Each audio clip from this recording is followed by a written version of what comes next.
inayopatikana katika Qur'ani tukufu. Mwenyezi Mungu Subhanahu wa Ta'ala anatuelezea ya kwamba katika umma huu mtukufu wa Kiislamu na da'wa ambayo mitume wa Mwenyezi Mungu Subhanahu wa Ta'ala walikuja nayo katika huu ulimwengu ni nuru, lakini nuru hii ambayo Mwenyezi Mungu Subhanahu wa Ta'ala alihitaji ifike kwa watu,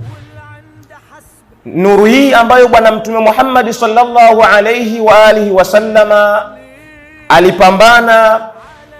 na masahaba wakapambana ili iweze kufika kwa watu na kuwaongoza binadamu. Wapo miongoni mwa watu ambao walikuwa na malengo ya kuizima nuru hii na isije ikafika kwa watu.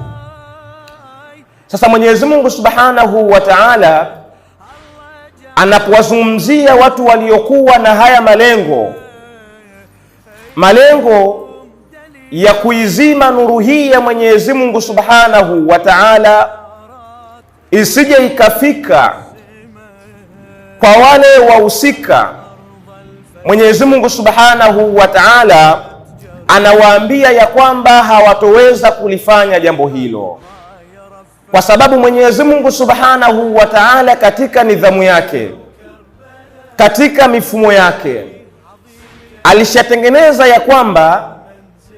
lazima nuru ambayo Mwenyezi Mungu anahitajia ifike kwa watu,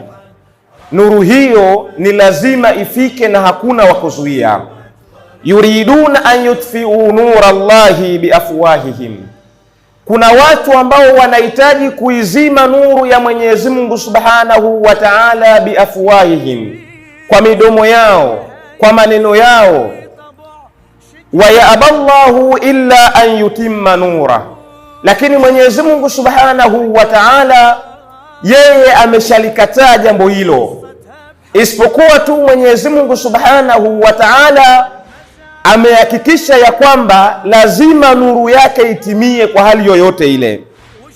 walau karaha alkafirun, hata kama makafiri jambo hili kwa wao litakuwa ni jambo gumu sana,